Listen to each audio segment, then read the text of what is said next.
Strokovna konferenca Dan najboljše prakse je potekala 29. in 30. septembra 2016 na Gospodarski zbornici Slovenije. Dogodek vsako leto organizira sekcija uporabnikov sistemov stalnih izboljšav, ki deluje v okviru GZS, Zbornice elektronske in elektroindustrije. Letos je že 5. dan najboljše prakse. Prispevki so zelo dobri, lahko rečem, vsako leto se še nekoliko nadgradijo inovativni pristopi, tako da mislim, da bodo tudi obiskovalci zadovoljni. Tokratna konferenca je govorila o digitalni preobrazbi stalnih izboljšav na pragu digitalne dobe z namenom spodbuditi podjetja k digitalni preobrazbi poslovanja.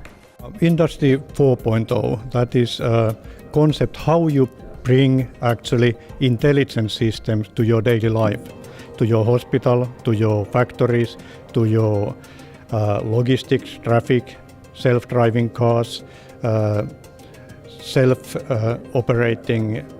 operating medical systems, all kinds of autonomous and communicative intelligent systems. So this is the first revolution that you have to plan ahead, because these systems think themselves, they adjust with you, they communicate with you, and also there are potential dangers. Slovenia need a national strategy how you implement these things. You have really good infrastructure, you have good people, you have good industry, you can really fast implement it, but it's not an industry issue, it's a national issue. You have to make regulations, norms and standards so that you can really apply them fast and safely. Interaktivna delavnica v dopoldanskem delu prvega dne konference je bila posvečena internetu stvari. Industrija 4.0 ima po naši oceni ogromen potencial za prihodnost. Vsekakor pa moramo začeti z današnjim stanjem tehnike. Internet stvari se izredno hitro razvija. Osnovne komponente in osnovni gradniki, kot so senzorji, aktuatorji, izredno hitro postajajo delčki komponente tega industrije 4.0.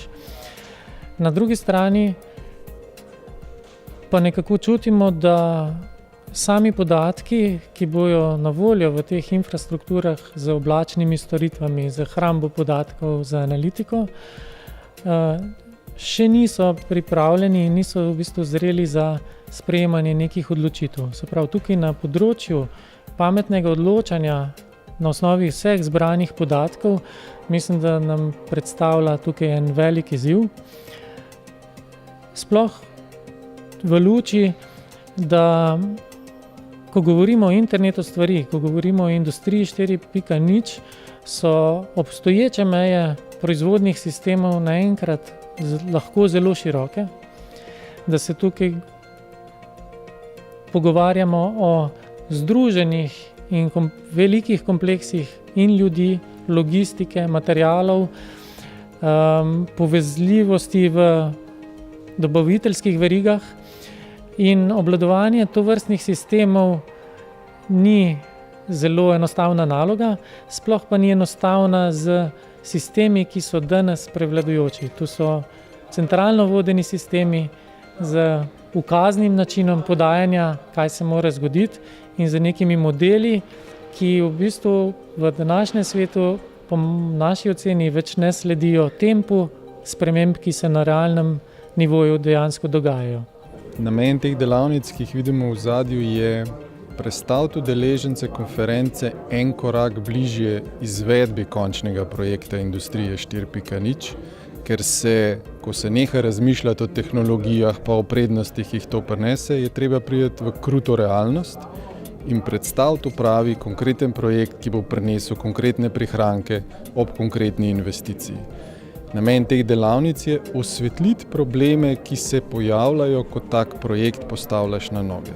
Lahko imaš neko navdušujočo tehnologijo, kot smo jo danes videli od podjetja LTEK, pa vseeno so lahko vzadej pomisleki z zanesljivostjo in podobne stvari in ne moreš vedno vsake tehnologije čisto v vsako aplikacijo vključiti. To je na eni strani, na drugi strani pa želimo tudi demonstrirati, kako se da z strokovnim vodenjem strokovnjakov iz tega področja premagovati te ovire, ki so v tem trenutku predvsem v razmišljanju. Zato, da bi čim hitreje prišli do novih projektov Industrije 4.0 tudi pri nas. Preizkušali smo internet stvari in dokazali, da je dejansko tehnologija, ki podpira internet stvari, dovolj zrela, treba jo samo uporabiti. In ta uporaba je izredno enostavna. Primere dobrih praks so predstavniki podjetij predstavili v tematskem sklopu z naslovom Najboljše prakse se digitalizirajo. O inovativnih pristopih izobraževanja in usposabljanja za industrijo prihodnosti tako bodočih kot že zaposlenih kadrov pa so spregovorili predstavniki nekaterih izobraževalnih ustanov. Kot lahko vidimo, se podjetja zelo intenzivno že spopadajo s to digitalizacijo 4.0 in res se mi zdi, da smo na dobri poti, tudi kot posamezniki, posamezna podjetja, kot Slovenija na splošno in v celoti. Mi vidimo eno veliko priložnost in tudi potrebo v tem aktivnem sodelovanju z podjetji. V ta namen smo pred 3 leti ustanovili konzorcij za dvig kakovosti tehničnega izobraževanja. Trenutno nekje v tem konzorciju približno 30 podjetij z skupnim prometom skoraj 2 milijardi evrov. Je pa to, mislim, da najboljši način povezovanja tega realnega industrijskega okolja z izobraževanjem, ker v bistvu tudi na ta način najbolj motiviramo dijake za eno to delo z industrijo, ker tukaj gre za čisto konkretne probleme, ki se v enem kratkem obdobju, lahko tudi v trajanju šolanja dijakov, dejansko odrazijo nekje v proizvodnji. Po drugi strani, kot sem že v predavanju omenil, pa nam je ta kultura sodelovanja med industrijo pa šolstvom malenkost zamrla glede na tujino in tukaj podjetja vidijo nekje tak kratkoročen, že tudi finančen učinek in imajo večji interes sodelovati z šolstvom. Tako da, kot sem že omenil, v začetku je bilo že vprašanje, koliko nas bojo pa te projekti stali. V bistvu zdaj nam pa podjetja ponujajo projekte v višini nekaj tudi 1000 evrov, samo da bi sodelovali z njimi. Tako da mislim, da je to za obe strani dejansko ena velika dodana vrednost. Razvijanje znanj in kompetenc za tovarne prihodnosti je bila tema 3 delavnic drugega dne konference. Na njih so govorili o ustvarjanju inovativne kulture v organizaciji, o spremembah v kulturi vodenja na primeru Toyote ter o medgeneracijskem vodenju v sistemih stalnih izboljšav. Ključno je karkoli tistega, česar ne morejo delati stroji. Se pravi, karkoli tistega, kar ima v sebi nek človeški faktor, človeški element. Od ustvarjalnosti do vzpostavljanja odnosov, predvsem tudi neke medkulturne kompetence. Integracija različnih znanj postaja vedno bolj pomembna. Iskanje informacij ni več toliko pomembno, zato ker pač jih vse povsod lahko najdemo, ampak selekcija teh informacij pa integracija v neko smiselno celoto postaja vedno bolj pomembna. Osmišljanje postaja vedno bolj pomembno. Skratka, vse tiste stvari, ki jih stroji ne morejo delati bolje, hitreje ali pa ceneje od ljudi.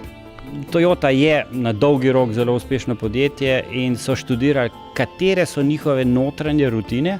In Toyota Kata je pravzaprav notranja rutina, kako vodja pristopi k sodelavcu, kako ga vpraša, kako prijeta skupaj do izziva, kako postavita cilje, kako delata korake v smeri cilja, na kakšen način se izboljšuje in komunicira. Tako da gre za komunikacijsko rutino in standard. V današnjem času je najbolj težje biti vodja, zaradi tega, ker ima opravka z 4 različnimi generacijami in vsaka generacija ima svoj pogled, svoje prepričanja, svoje vrednote na življenje in zato sodobni vodja se mora nenehno usposabljati, da prepozna te razlike in da zna s tem upravljati. Kot vsako leto so udeleženci izglasovali najboljšo predstavitev dobre prakse. Glasovanje je bilo elektronsko, kar je bila ena od novosti konference, nagrado pa je prejel Aleš Habič iz podjetja Špica International. Konference so se udeležili predvsem vodilni delavci in strokovnjaki odločevalci ter izvajalci optimiranja proizvodnih in s proizvodnjo povezanih procesov. Kakšna pa je ocena konference? Letošnjo konferenco smo uskladili z glavno smerjo prizadevanj gospodarske zbornice, to je z digitalizacijo gospodarstva. Zato je bila to tudi rdeča nit letošnje konference, nadgrajena seveda z aktualno temo, torej stalne izboljšave in digitalno transformacijo, teh stalnih izboljšav. In glede na odzive udeležencev so bili izredno zadovoljni s to zelo aktualno vsebino, predvsem so pohvalili odličnega predavatelja s Finske. Bili so tako navdušeni, da so celo navezali osebne stike z njim in ga bodo povabili v svoje sredine, v podjetje, da jim bo predstavljal aktualne in praktične novosti z področja industrije 4.0. In na koncu, ko smo naredili generalno anketo ocene programa obeh dni, so rezultati pokazali, da je bila konferenca nad pričakovanji in tudi odziv udeležencev kaže, da se bodo drugo leto še udeležili te konference. Na take dogodke se zelo rad udeležim, tudi naše podjetje se veliko ukvarja s tem prehodom na industrijo 4.0, predvsem na področju mesa in pa zdaj povezave vseh teh sistemov v eno celovito rešitev. Ste izvedeli kaj novega? V bistvu novega je to, da gremo v pravo smer in pa zanimiva je bila tudi ta delavnica, današnja predstavitev teh badgev, pa teh naših čipov in njihova enostavnost uporabe.